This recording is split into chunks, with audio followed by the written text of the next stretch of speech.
Guys, welcome back to our channel CSE Concepts with Parinda. So guys, as you all know, since last few days we have started our tutorials of aptitude. Fine. What I am doing is every week I am giving you 3 new tutorials where in every session of aptitude what we are learning one new topic of aptitude. We are seeing the formulas, the shortcuts, what to observe, what is the logic, and after learning all those things from a particular topic, we are trying to solve 10 to 15 different types of questions from the same topic.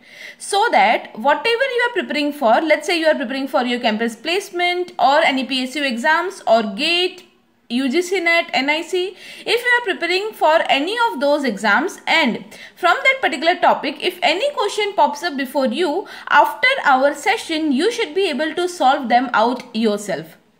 Fine. In that way, we are solving the questions of each and every topic of the aptitude. If you have not seen our previous videos of aptitude, I would highly recommend you to go and see our playlist of aptitude in my channel. We have covered almost all the important topics like probability, profit and loss, percentage, permutation and combination, time and work, fine, series, number sequences. We have covered all the important topics. Now we are going to the next, some of the remaining topics that we have to cover from aptitude. So today's topic is linear equations. Again, linear equation is one of the very important topic from your exam point of view. What happens in linear equations? Logical questions, or let's say some scenarios are given to you. Based on those scenario, you have to generate one equation. Then you have to solve those linear equations to get the answer. Fine. Linear equations is very important from exam point of view. So I would recommend that you please sit with a pen and paper, make proper notes, whatever questions we are discussing here, whatever logics we are discussing here, because making your own handmade notes is really going to help you out before your revision at the time of exams, right? Okay. Without wasting much time, directly let's see the questions, and I will show you some of the shortcuts how very easily you will be able to get the answer of the questions of linear equations. Fine? Okay. Now let's see first question. This is one very popular type of question. Father's age is 8 times his son's age. Means whatever the son's age is, father's age is 8 times than that. 2 years ago, father was 15 times as old as his son. What are the present ages of father and son? So this is one very important question. See, one general point that I want to tell you here is that in all the questions, generally what people do, that here 2 subjects are there, one is father's age and one is son's age. So normally what students are doing, or generally what it is being taught, is that they are assuming something as x, they are assuming something as y, again at the end they are replacing the equations. But here one thing that I also follow, and I will recommend you also to follow it, that don't go on assuming x, y, z, don't waste time on that. Simply what we will do, whatever the initial is, we will assume that only. Fine. Let me show you what I mean. Father's age is 8 times his son's age. That means father's age, we are calling it F, is equal to 8 times his son's age.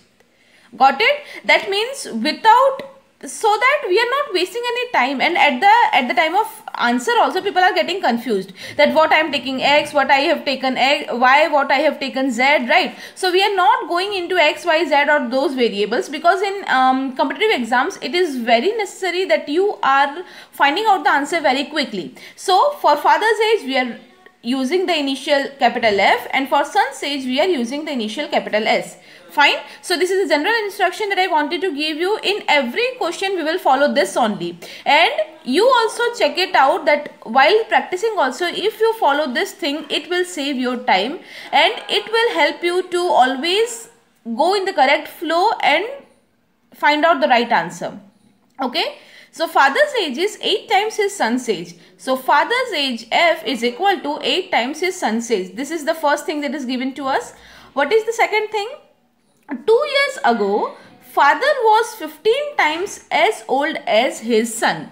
So 2 years ago, see, understand this thing that if your age is 20 years now, so 2 years ago your age was 20 minus 2, that is equal to 18. Fine. So always if I want to find out the age of 2 years ago, I have to minus the current age by 2. That means 2 years ago, father was 15 times as old as his son. So 2 years ago, father was f by 2 was 15 times as old as his son. So 15 times son's age, and 2 years ago son was s minus 2. 15 times or 8 times means what? We have to multiply it with 8 or we have to multiply it with 15, right? So 15 times means multiply that thing by 15. So this is the second thing given to us. What are the present ages of father and son? That means these two things are given to us and we have to find out the value of capital F and capital S. It is quite simple. So see, from this equation I got that F equal to 8S. Now let's simplify this equation. F minus 2, let it be as it is. Let's multiply this. 5S minus 15 into 2, sorry, 15 into S is 15S and 15 into 2 is 30. Okay. Then see, in place of F I can write by 1. Now here by 1 what I can do is, in place of F I can write 8S. So F is equal to 8S. So 8S minus 2 is equal to 15S minus 30. Okay, this 30 if it goes here, 30 minus 2 is equal to 15S minus 8S.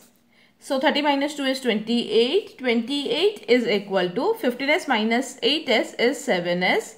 Therefore, S equal to, this 7 will go in division. That is equal to 4. That means I got the answer of S. That means son's age is equal to 4. And by putting it in 1, F is equal to what?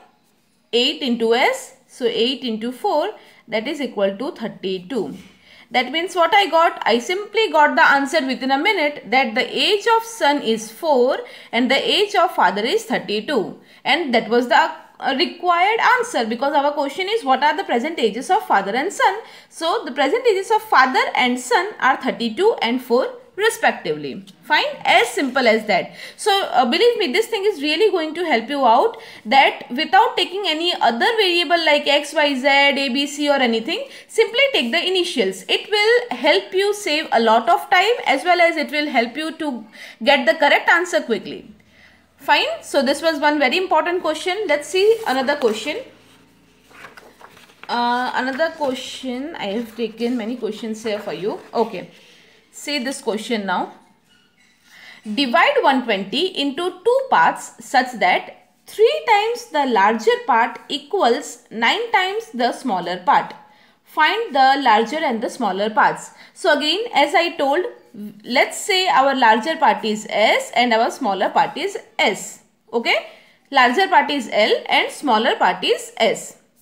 Now what are the things given to us here? Divide 120 into 2 parts. Okay, divide 120 into 2 parts such that, first of all, divide 120 into 2 parts. That means this large part and smaller part are actually the parts of 120. That means what? If I do L plus S, I will get 120 because I have divided this 120 into these 2 parts. Fine. So this is the first thing that I can conclude from our question, right? What is the next thing? Divide 120 into 2 parts such that 3 times the larger part equals 9 times the smaller part. 3 times the larger part is equal to 9 times the smaller part. Fine, this is the second thing given to us. Find the bigger and smaller parts. Simple as that. So these are the 2 things that is given to you. See, it is very important to find out these equations properly because the things are here in the linear equation. The best thing is almost everything will be given to you in question. It is just that you have to understand properly and you should be able to come up with these equations from the question. Fine. Because once your equations are correctly ready, it is very easy to go up to the answer. So see, if we solve these 2 things, here L equal to, from the second equation, L will be equal to what? 9 by 3s. This 3 will come here. Okay. Implies L equal to what? 3 3s are 9. So L equal to 3s. This is the first thing that I got. Now this thing I can replace in 1. Replacing in 1, I got L equal to 3s. If I replace it in 1, I will get, see, in 1 what we are having? L plus S is equal to 120. Now L equal to what? 3s. So 3s plus S is equal to 120. That means 4s is equal to 120. Implies S is equal to, 4 will come in division. So 120 divided by 4 is equal to 30. We got the value of S. S is what? Smaller part. So smaller part equal to 130. So putting smaller s equal to 30 here, capital L is equal to 120 minus 30, which will be equal to 90. Okay. Fine. So the smaller part is 30 and the larger part is 90. So 30 and 90, in this way we can divide this number 120 into two parts such that 30 is our smaller part and 90 is our bigger part. Fine. So these questions are actually very interesting and comparatively easy also if you know these steps and if you practice these questions. Okay, I hope this is clear to you. Please let me know in the comment section continuously that whether you are getting each and every question or not. And if you have any doubt, you can ask me right away in the comment section. I will always be there to help you out. Let's see next question. Okay, let's say this question.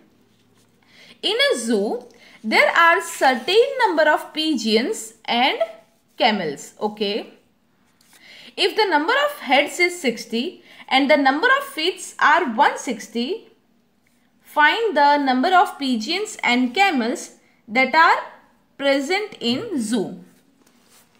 See, this question is very important, and here instead of pigeons and camels, they are just changing the name of bird or changing the name of animal, and similar question has been asked repeatedly in many competitive exams. Fine.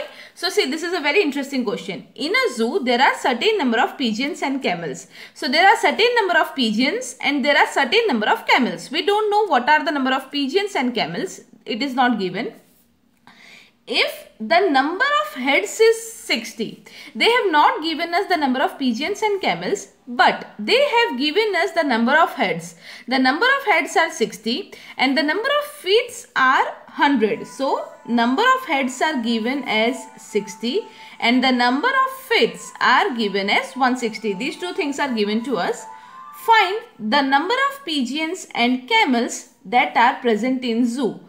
So only the number of heads and number of feet are given. We have to find out the number of pigeons and number of camels. How to do that? So see, you have to think here logically. Number of head is 60, number of feet is 160. Now, for every one pigeon, there will be one head. Getting? See, number of head is 60 given. That means I can say that for every pigeon, for every one pigeon, there will be one head. Understand it properly. For every one pigeon, there will be one head. Similarly, for every one camel, there will be one head. Now, total 60 heads are there. That means I can say that total 60 number of pigeons plus camels are there. That means pigeon plus camel will be equal to 60. Because every pigeon will have one head and every camel will also have one head. Now 60 heads, total 60 heads means what? Total number of pigeons plus camels will be equal to 60. Got it? So we have derived that this is our first equation. From head equal to 60 is given. From head equal to 60 we have applied logic and we have derived this one equation, that number of pigeons plus number of camels will be equal to 60 because all the pigeons and all the camels will have one head each. Now if we talk about feet, it is given that number of total feet is equal to 160. Now we know that all the pigeons will have how many feet? All the pigeons will have 2 feet, right? Each pigeon will have 2 feet. That means 2p plus each camel will have How many feet? 4 feet. Clear? Each pigeon will have 2 feet, but each camel will have 4 feet. So 2 into pigeon, because each pigeon will have 2 feet, plus 4 into camel, because each camel will have 4 feet, will be equal to this 160. Got it? This is the second equation we got. Now simply we will solve equation 1 and equation 2. How we will solve? Let's multiplying equation 1 by 2. We will get 2p plus 2c. If we multiply this equation by 2, we will get 2p plus 2c is equal to 120. Now we already know in second equation we are having 2p plus 4c is equal to 160. Now if I solve these two, here I will get minus 2c is equal to minus 40. That means c is equal to, this minus minus will get cancelled and c will be equal to 40 divided by 2, that is equal to 20. That means what I got, c means the number of camels here will be equal to 20. If I put this in equation number 1, putting in equation 1, what we will get? We will get p is equal to 60 minus 20, that is equal to 40. So simple as that. Just within a minute, just by these few steps, after doing these few steps, I can say that number of camels will be equal to 20 and the number of pigeons will be equal to 40 in that particular zoo. Fine.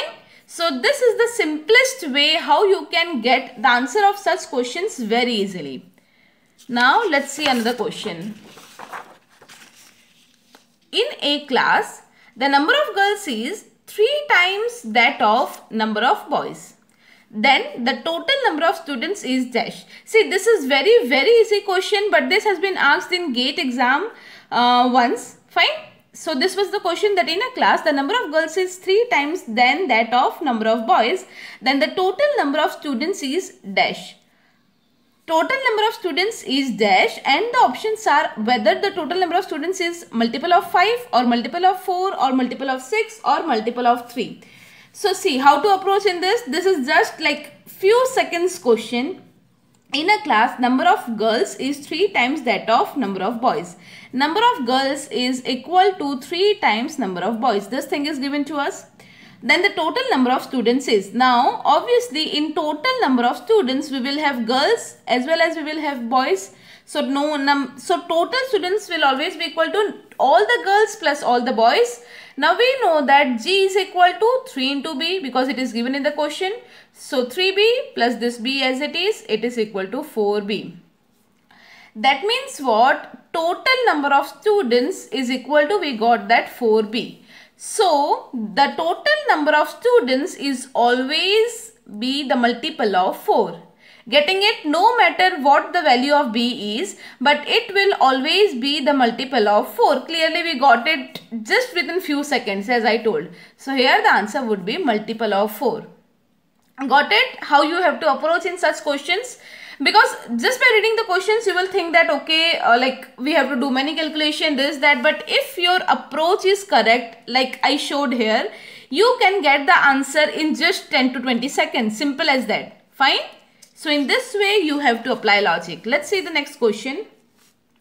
The price of 12 chairs is equal to 9 tables. Okay. The price of 12 chairs C is equal to 9 tables. 9 into T, because obviously if the price of one chair is C, then the price of 12 chairs will be 12C. Similarly, if the price of one table is T, the price of 9 tables will be 90. Fine. So 12C equal to 90. This is the first thing given to us in the question. Okay. The price of 16 chairs and 3 tables is equal to 6,000.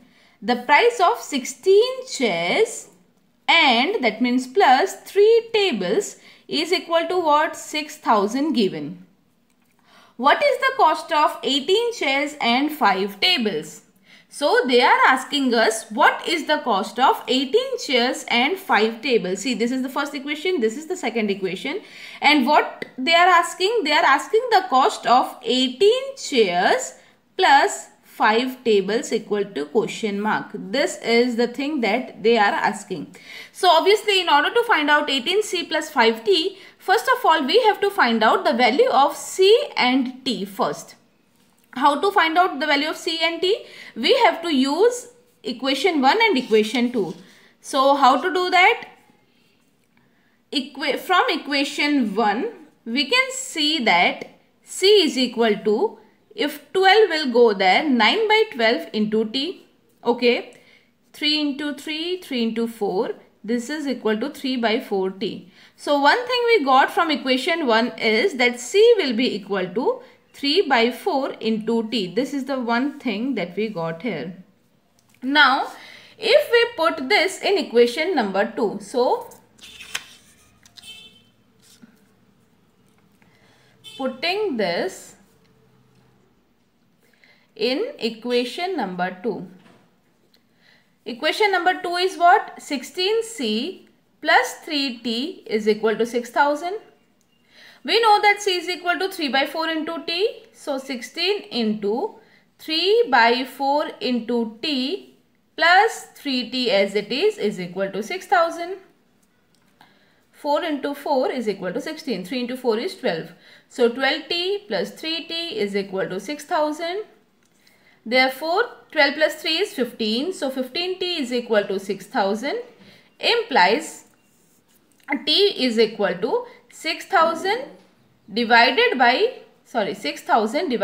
15. That is equal to how much? 15 into 4 is 60. 400.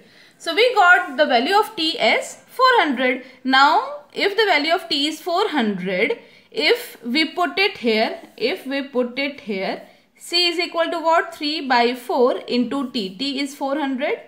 So 4 into 100, that is equal to here 300.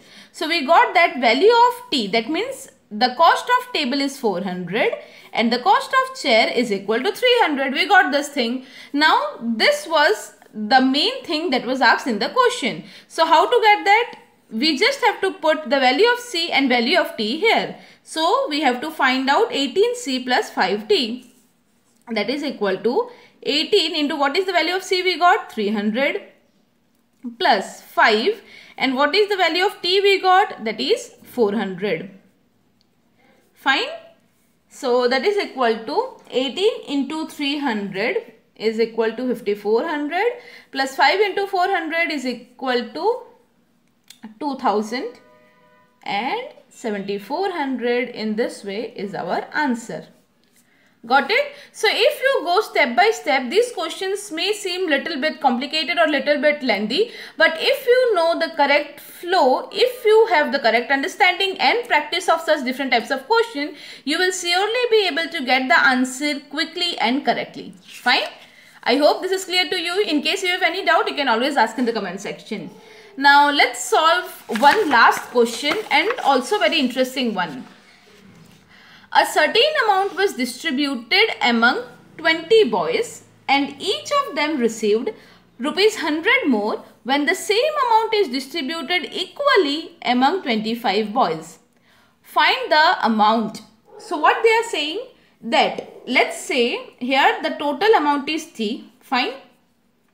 Now this total amount of t was distributed among 20 boys and each of them received 100 more when the same amount is distributed equally among 25 boys. So see what they are saying, that when this amount t is distributed among 20, see whenever this amount was distributed among 20 boys, so each boy will get t divided by 20. Getting it? See, let's say one big box is there. When we are dividing this box into two people, each one of will get half. Fine?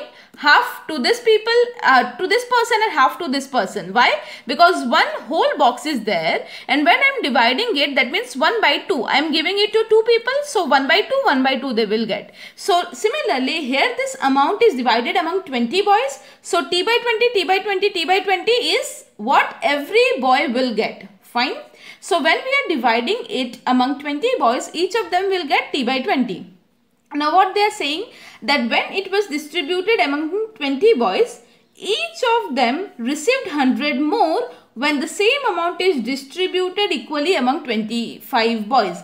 That means T by 20 is equal to 100 more, that means 100 plus when the same amount is distributed equally among 25 boys. So T by 25. Got it? So deriving this equation was very important, that T by 20 when it is divided into 20 boys, it is equal to 100 more. That means 100 plus when it is divided among 25 boys. So T by 25. Fine. So this was the most important equation of this question. Now once you derive that, nothing else is given. They are just asking that find the amount. So this value of T we have to find out. How to find out? Simply by solving this equation we may get it. Let's solve. T by 20 is equal to 25. We can take LCM. 25 into 100 is 2500 plus T. Now let's do cross multiplication. 25 into T is 25T is equal to 20 into 2500. Okay, let's do one thing first. Here in both the denominators we are having 20 and 5.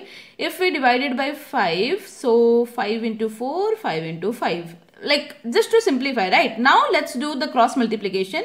It will reduce our task. 5 into T is 5T is equal to 4 into 2500 is 10,000 plus 4 into T is 40. Now if this 40 will come here, 5T minus 40, that means T is equal to 10,000. So see, just in few seconds, or let's say hardly in 1 minute, you came up with the answer that is required. Find the amount. So here the amount is 10,000. So just with the help of this one equation, if you got this equation properly, you are able to get the answer within few seconds. Got it? So in linear equation, as I have shown you in all these different types of examples, the main key is to understand the question, after understanding the question is to make your equation, and then just by solving your equation correctly, you will get the answer whatever the question is asking. Fine. I hope all these different types of questions that I have shown you is beneficial to you. In case you have any doubt, you can always ask in the comment section. And if you found the video helpful, please like it. Please let me know in the comment section. And please share it with all your friends, seniors and juniors, so that this whole series of aptitude, in which I am really working hard to give you good content, so that this series of aptitude will be helpful to all of you, all of your friends. I just hope that this is helpful to all. Let me know in the comment section if you want any particular topic in the further series. I will definitely add them. Fine. Otherwise, definitely we will meet in our next session of aptitude with one new topic and with many new interesting questions that will be helpful to you. Thank you so much.